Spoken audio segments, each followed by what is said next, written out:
우리 본문의 말씀을 가지고 한번 따라합시다. 고난 속에서 승리합시다. 자, 오늘 특별히 물질에서 승리하는 주제로 우리 함께 말씀을 좀 나눠보고자 합니다. 어제 새벽에 제가 설교를 준비를 하고 있는데 문자가 하나 딱 왔어요. 어떤 문자인가 봤더니 우리 아내한테서 문자가 온 거예요. 새벽 3시 정도? 안 자고 기다렸던 거야. 여러분들 그 5월 21일이 무슨 날인지 아세요? 잘 알고 계시네요. 부부의 날이래요. 5월 21일이 부부의 날이래. 그러니까 왜 그런가 봤더니 둘이 하나가 됐다. 그래서 참 사람들 머리가 참 좋은 것 같아요. 그렇죠? 이 부부의 날이라면서 어제 이제 저한테 문자가 딱 왔는데 제가 한참 보면서 얼마나 웃었는지 몰라요. 여러분들 한번 제가 문제를 내드릴게요. 한번 맞춰보세요. 남자분들만. 여자분들도 같이 맞추시면 될 것 같아요. 첫 번째는 뭐냐면 남편이 갑자기 멋있어 보인다. 나왔죠 방금. 백내장이래. 자, 갑자기 남편이 멋있게 보이면 백내장. 걷다가 남편 쪽으로 몸이 기운다. 관절염. 관절염. 남편을 보면 가슴이 떨린다. 부정맥. 남편과 달달한 커피가 마시고 싶다. 당뇨병. 그래요. 남편에게 애교 섞인 목소리가 나온다. 이 갑상선 질환이래요. 이거를 보내면서 제가 얼마나 빵 터졌는지 몰라요. 그러면서도 마지막 문자가 제 마음을 울렸는데, 우리가 결혼한 지 이제 10년이 훌쩍 지나서 이제 둘이 됐던 게 셋이 되고 한 가정을 이루어가는 게 얼마나 소중하고 감사했는지 모른다. 이렇게 아름답게 메시지를 보냈는데 참 많은 생각들을 하게 되더라고요. 우리가 부부간에도 참 힘들고 어려울 때가 많죠. 그럴 때마다 우리가 서로 이해하며 또 사랑하는 우리 새로남 교우 가정들이 되시기를 주님의 이름으로 축복합니다. 오늘 야고보서 1장에 보면 우리가 시련과 어떤 시험으로부터 우리가 승리하는 삶을 우리 1장에서부터 우리에게 알려주었어요. 특별히 우리가 이 고난 속에서 어떻게 승리해야 되는지, 어떤 지혜가 필요하냐, 그렇죠? 그런데 이 야고보서가 오늘 1장에서 이야기했던 내용을 또 다시 한번 반복해서 이 5장에서 우리에게 이 고난의 문제를 언급하고 있습니다. 그러니까 야고보는 우리가 신앙생활을 하는 가운데 이 고난이라고 하는 부분, 이 시련이라고 하는 부분을 우리가 어떻게 이겨내야 되는지를 굉장히 중요하게 여겼던 것 같아요. 여러분들 우리가 신앙생활 하면서 힘들죠.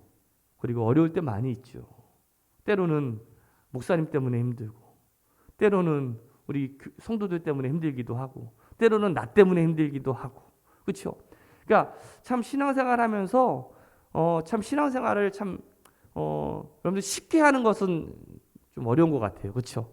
뭐 날라리처럼 그냥 교회만 왔다가 그냥 편하게. 그러니까 신앙생활은 그렇게 할 수 있는 것은 아니잖아요. 그렇죠? 우리가 신앙생활하기 위해서 또 하나님의 몸된 교회를 우리가 섬기고, 또 무언가 또 내 사역을, 또 내 달란트를 주님께 드리고, 또 이웃을 사랑하라고 했으니까 또 성도들 간의 사랑을 실천하면서 이 공동체를 이루어가는 게 너무 쉬운 일이 아니에요. 그냥 우리 가정도 사실은 케어하는 것도 쉽지 않은데, 제가 신문에서 우리 아내가 저런 얘기를 하더라고요. 아이 둘을 키우는 엄마가 아이 하나를 키우는 엄마보다 6년을 더 늙는데요. 그러면 셋을 키우면 도대체 이거 어떻게 되는 거야? 이런 분들은 상을 드려야 돼. 무조건 상을. 그래서 그 교회에서도 앞으로 셋 키우시는 분들에게는 미용 화장품 세트를 선물로 좀 드려야 되겠다. 그만큼 힘들고 어려운 거 아니겠습니까? 그런데 우리 가족도 아닌 그냥 남을 사랑한다라는 것. 게다가 여러분들 교회 나오는 사람들이 대부분 정상들이 아니에요. 뭔가 좀 결핍되어 있고, 뭔가 좀 부족하고, 항상 이 자격지심에 뭔가 여러분들이 얘기하는 게 아니에요. 여러분들 보통 교회가 그렇다라는 거야. 그럼 그런 항상 뭔가 좀 꼭에 있는 분들, 그렇죠? 그런 분들한테 막 웃으면서 다가가면 저 사람 뭐가 좋은데 이렇게 웃어? 맨날 행복한가 보지 뭐. 나는 왜 이러지? 막 이러면서 막 비꼬면서 얘기하고 또 울면서 약간 좀 어둡게 가면은 왜 내가 그렇게 더러워? 막 이렇게 막 비꼬면서 얘기할 때가 얼마나 많이 있어요. 우리가 항상 이런 삶에서 힘들고 어려운 그러한 삶을 살아가는 그 신앙생활하는 자체가 너무나 힘들고 어렵거든요. 그래서 이 야고보는 우리에게 이 신앙생활의 어떤 이 고난에 대한 부분들, 이 시련에 대한 부분들을 어떻게 하면 이겨낼 수 있을까? 어떻게 하면 우리가 신앙생활을 기쁘게 할 수 있을까를 항상 염려하고 걱정하면서 이 말씀을 하는 거라고 할 수가 있습니다. 우리가 벌써 이 야고보서의 마지막 장을 다루고 있는데 요약하면 이래요. 1절부터 5장을 요약하면 1절부터 6절까지는 사회에서 정당하게 대우받지 못하는 사람들의 이야기가 기록되어 있고 13절서부터 16절까지는 육체의 질병으로 고통당하는 사람들의 이야기가 있어요. 그리고 19절서부터 20절까지의 말씀은 영적으로 타락해서 진리를 떠난 사람들의 이야기가 기록되어 있어요. 마치 이 야고보서가 이 야고보를 쓸 때의 1세기라고 한다면 오늘 21세기를 살아가고 있는 게 2000년이 훌쩍 지나간 오늘 우리들에게도 오늘 이 말씀이 똑같이 반복되고 있다는 사실. 지금 우리 주변에도 사회적으로 정당한 대우를 받지 못하고 가진 자들이 이 못 가진 자들에게 소위 갑질하는 인생을 우리가 경험하면서 삶을 살아가고 있지 않습니까? 박해를 받으며 고난을 당하며 살아가요. 여전히 우리가 육체적인 질병으로 인해서 힘든 삶을 살아가고 있지요. 세상적으로 물질적인 가치관을 추구하면서 우리의 영적인 세계가 다 무너진 채 오직 물질만을 추구하는 인생을 우리가 살아가고 있습니다. 오늘 1세기에 이 야고보가 이 메시지를 전딘 메시지와 오늘 우리가 살아가고 있는 모습이 2000년이 지났다고 해서 별반 다를 것이 없다라는 거예요.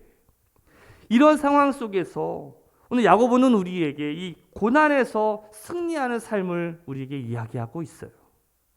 특별히 이 물질에 대해서 강조하고 있는 말씀이라고 할 수가 있을 텐데, 자, 먼저 전제로 해야 될 것은 성경은 무조건 부유한 자를 정죄하지는 않는다라는 거예요. 부자가 죄입니까? 그게 아니라는 거예요.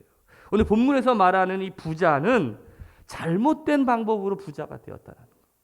그리고 그 부를 잘못된 방법으로 사용하고 있다라는 거예요. 저는 이러한 사람을 물질주의자라고 부르고 싶어요. 물질주의자.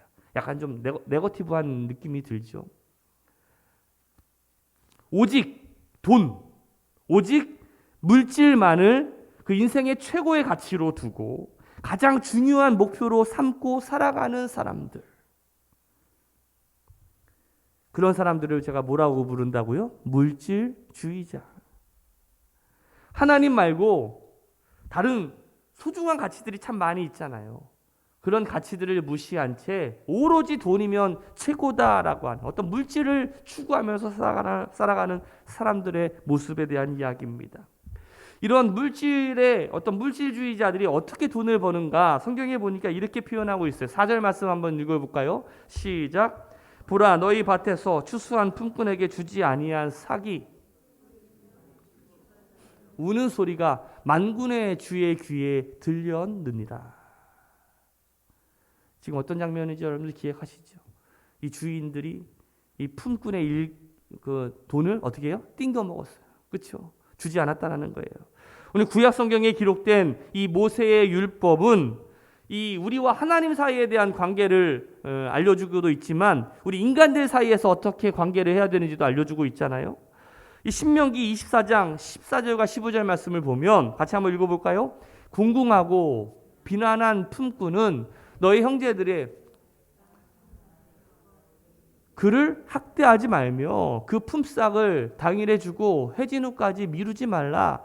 이는 그가 가난함으로 그 품삯을 간절히 바람이라. 그가 너를 여호와께 호소하지 않게 하라. 그렇지 않으면 그것이 내게 죄가 될 것임이니라. 당시에 이 노동자들은 주로 이 농사를 짓는 어떤 품꾼이에요. 그러니까 하루하루 일하고 하루하루 먹고 사는 그런 어려운 삶을 살아가는 사람들인데, 만일 하루라도 품삯을 받지 못하면 우리 온 식구가 다 어떻게 돼요? 굶어요.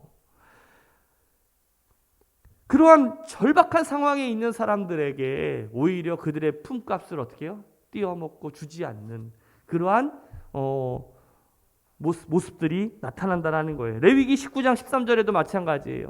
너는 내 이웃을 억압하지 말며 착취하지 말며 품꾼의 삭을 아침까지 밤새도록 내게 두지 말며.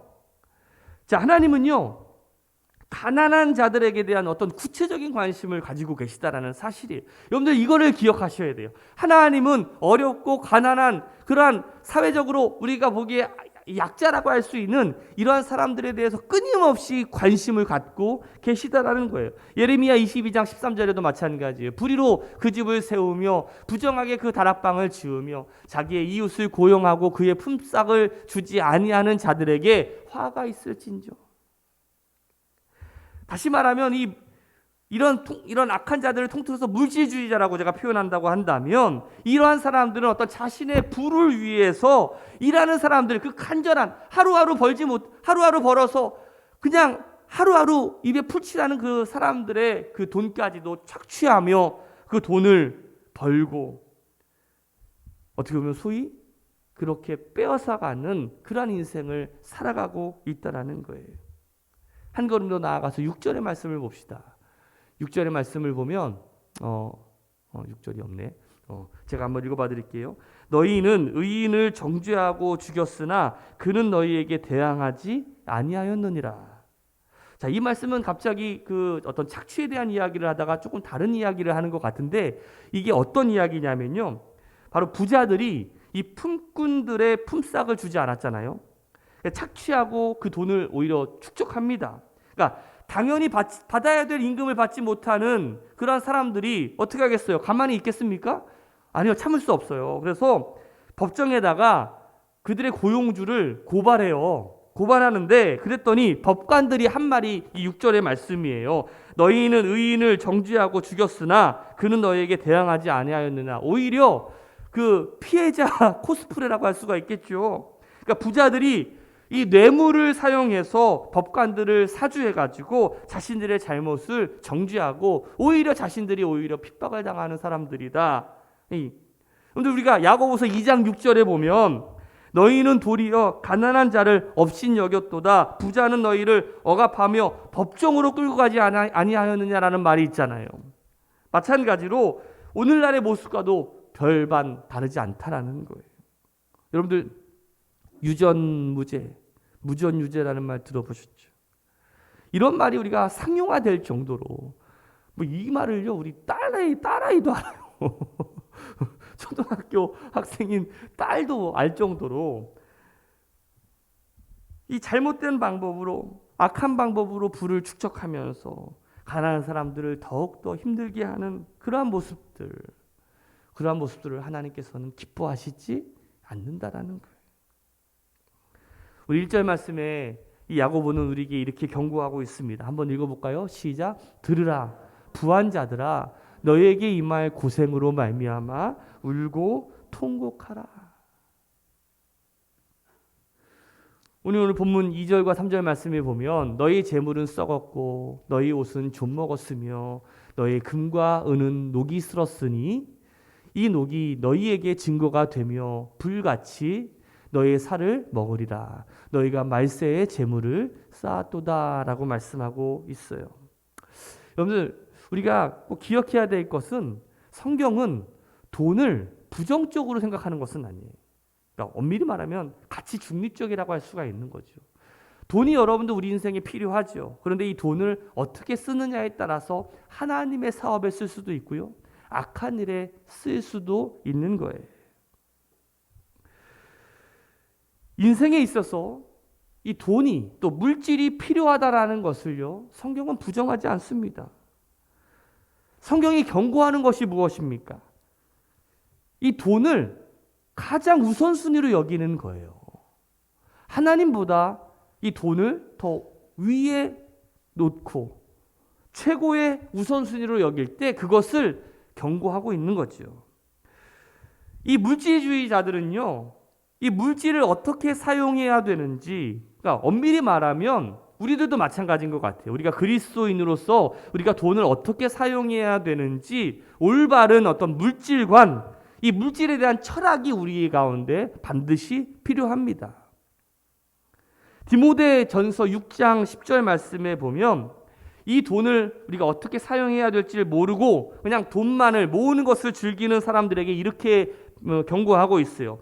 돈을 사랑함이 일만하게 뿌리가 되나니. 그러니까 돈 자체가 악이 아니라 돈만을 사랑하는 것이, 그러니까 그로 인해서 수많은 죄를 낳게 된다라는 거죠. 돈은 필요합니다. 그러나 돈만을 사랑하면 그것은 그리스도인이 아니죠. 돈인이죠. 돈인. 돈사람. 이 수준 높은 이야기를 여러분들 이해하셨습니까? 여러분들 예수님께서 신약 성경에 달란트 비유를 이야기하십니다. 잘 아시죠? 어떤 한 주인이 그 종에게 5달란트를 또 3달란트를 1달란트를 맡기고 갔어요. 자, 5달란트 맡긴 사람은 열심히 일을 해서 5달란트를 더 모아서 10달란트를 만들었고 3달란트도 마찬가지예요. 더 많은 이익을 남겼습니다. 그런데 한 달란트를 남긴 사람은 그거를 그냥 가만히 땅에 묻어두었다가 주인이 돌아와서 정산할 때 그냥 주인이 준 있는 그대로의 달란트를 그 주인에게 보여줍니다. 그런데 그 주인이 그 1달란트 받은 그 종을 어떻게 합니까? 혼내죠. 책망하죠. 그 이유가 뭡니까?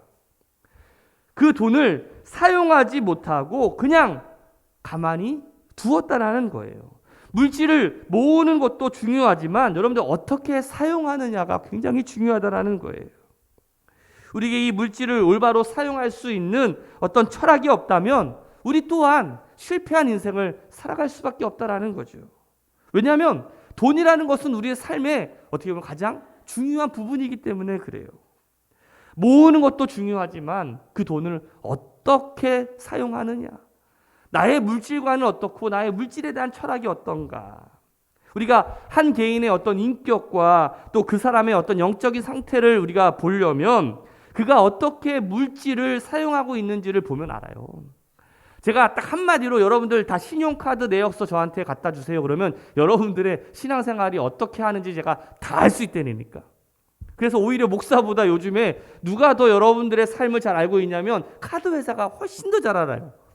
그래서 요즘에 친절하게 이렇게 그래프까지 쓰더라고요. 내가 어디에 관심을 갖고 어디에 투자하느냐. 기가 막히죠. 그래서 내가 관심이 있는 거에 대한 광고가 또 그럼 신기하지 않으십니까? 여러분들이 뜨는 어떤 여러분들이 보는 매체에 대한 광고가 다 달라요. 제가 관심 있는 광고, 여러분들이 관심 있는 광고, 참 신기하죠. 오히려 세상이 여러분들의 영적인 상태를 훨씬 더 잘 알고 있어요. 자, 오늘 말씀해 보니까 이 부의 허무성에 대한 이야기를 하고 있는데 우리 1절 말씀 다시 한번 읽어봅시다. 시작. 들으라 부한 자들아 너에게 임할 고생으로 말미암아 울고 통곡하라.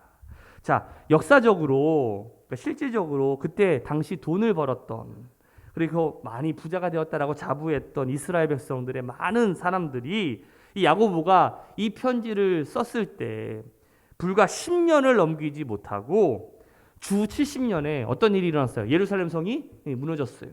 그 로마의 티투스에 의해서 이스라엘 전역이 다 쑥대밭이 됩니다. 당연히 그들이 모았던 돈들 다 어떻게 됐을까요? 다 빼앗기고 다 없어지게 되죠. 어떻게 보면 이처럼 물질은 허무할 수도 있는 거예요. 그렇다고 제가 여러분들에게 이 물질은 다 허무한 거니까 다 저축도 하지 말고 투자나 사업도 하지 말고 다 그냥 필요 없는 거 다 저한테 가져오세요. 이러면은 어떻게 되는 거예요? 제가 사이비가 되는 거죠. 그런 이단 집단들도 많이 있지 않습니까? 성경은요, 저축하지 말라, 열심히 일하지 말라, 뭐 그렇다고 뭐 투자나 사업의 의욕을 뭐 꺾거나 저해하는 그런 말씀이 아니에요. 저는 이 그리스도인들이 이 저축을 하거나 무언가 할 때 어떤 원리를 기억해야 되냐면, 여러분들 그 요셉의 원리를 기억해야 됩니다. 요셉이 총리가 되었을 때에 그 환상 가운데 꿈을 꾸잖아요. 7년 동안 어떤 일이 일어나요? 풍년이 일어나고 또 7년 동안 흉년이 일어납니다. 그래서 7년 동안 풍년이 일어났을 때 어떻게 합니까? 많은 것들을 저축합니다. 모아두죠. 그리고 열심히 저축했던 그 동기가 뭐예요? 앞으로 다가올 그 7년의 어려움을 위해서 그것들을 모아두는 거예요. 자기만의 어려움일까요? 이제 7년 동안 풍년이 왔으니까 많이 모아놨다가 이제 흉년이 들 때 그거를 가지고서 한 몇 배, 100배 막 이렇게 사재기를 해야 되겠다. 그게 소위 우리의 경제 방식 아니겠습니까?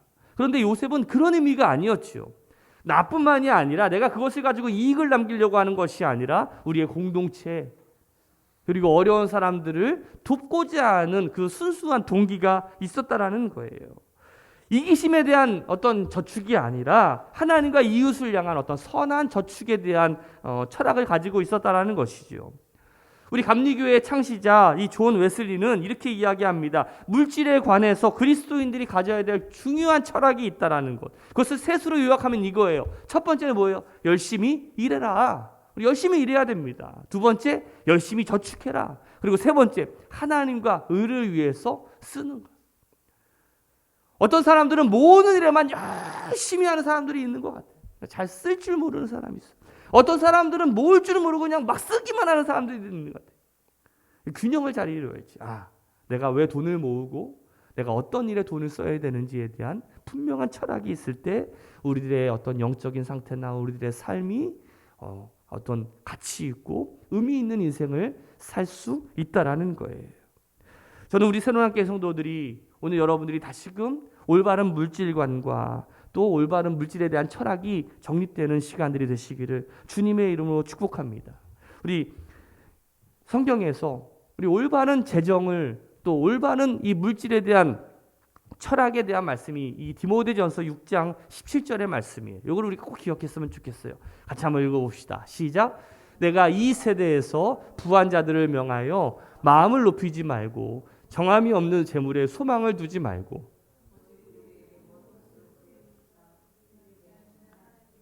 아멘. 여러분들 우리가 하나님께 헌금을 하죠. 근데 헌금을 왜 합니까? 성경에서 보면 하나님께 11조를 드리라라고 명령을 하고 있어요. 왜 그렇습니까? 여러분들 가인과 아벨에 대한 이야기가 나옵니다.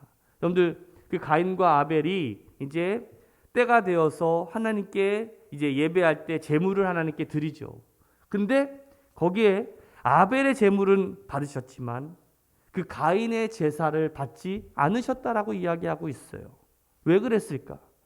가인은요 농사 짓는 자였어요. 그래서 농사 진 것을 가져다가 하나님께 드렸고, 아벨은 양을 치는 자였어요. 그래서 그 양을 하나님께 드렸습니다.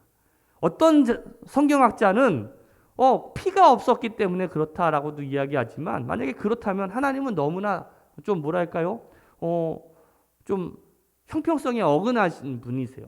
그러니까 농사를 지었으면 농사로 하나님께 드리는 거 당연한 거고, 그리고 양을 키우는 사람은 양으로. 그러니까 여러분들 각자의 드리는 어떤 직업을 가지고 드리는 게 당연한 거 아니겠습니까? 그렇죠? 그런데 거기에 가장 중요한 메시지가 뭐냐면 첫 것이라는 거예요. 아벨은 첫 것을 하나님께 드렸다라는 거예요. 이 말이 뭐예요? 가장 소중하고 그리고 가장 중요한 것이 바로 하나님께 있음을 고백하는 마음이 있었다라는 것이죠. 11조에 대한 개념이 뭐예요? 우리가 가진 것이 다 하나님의 것이지만 그것을 내가 구별해서 하나님께 드림으로 나의 모든 것이 다 하나님께 있음을 고백하는 어떤 하나의 믿음의 행위잖아요. 감사의 표현 아니겠습니까? 우리가 사고 싶고 먹고 싶은 것, 그러나 아낌없이 우리가 거기에 대해서는 지갑을 열면서도 우리가 하나님께 드릴 때는 너무 너무나 아까워할 때가 많아요.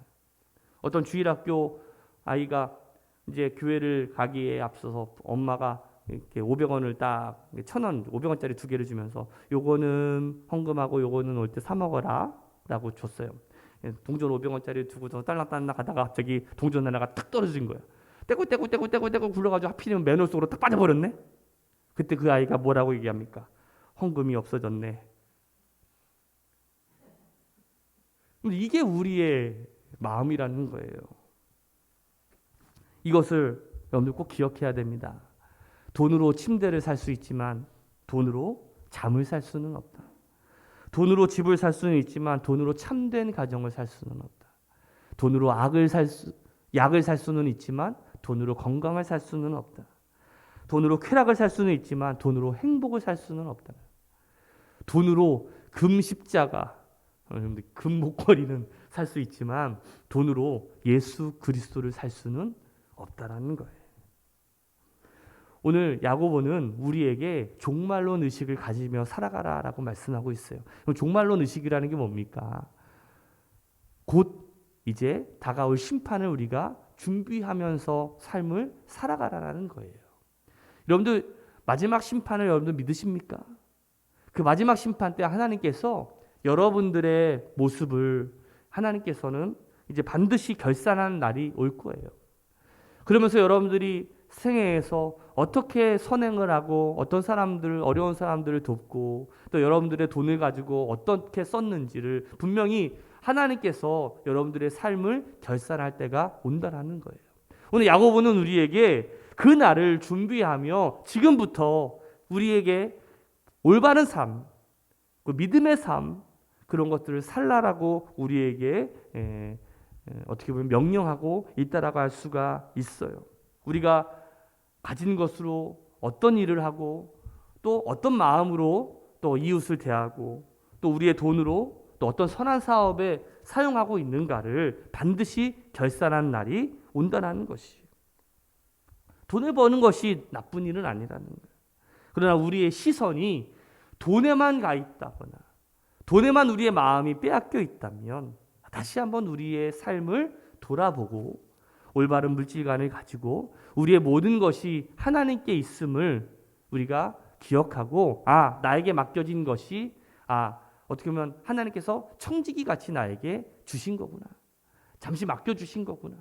그것들을 기억하면서 이 우리가 가진 것들을 하나님의 선한 일을 위해서 또 어려운 이웃들을 함께 돕고 또 섬기는 일에 우리가 사용될 수 있는 우리 성도들 되시기를 주님의 이름으로 축복합니다. 우리가 어떤 태도로 또 우리가 어떤 마음으로 물질을 또 쓰고 또 소유하느냐, 그것이 어떻게 보면 우리의 믿음의 수준이라고 할 수가 있을 거예요. 우리가 하나님의 나라를 위해서 이 물질을 드리고 또 사용하는 또 구제와 사역을 위해서 사용할 줄 아는 우리 성숙한 우리 성도들 되시기를 주님의 이름으로 축복합니다.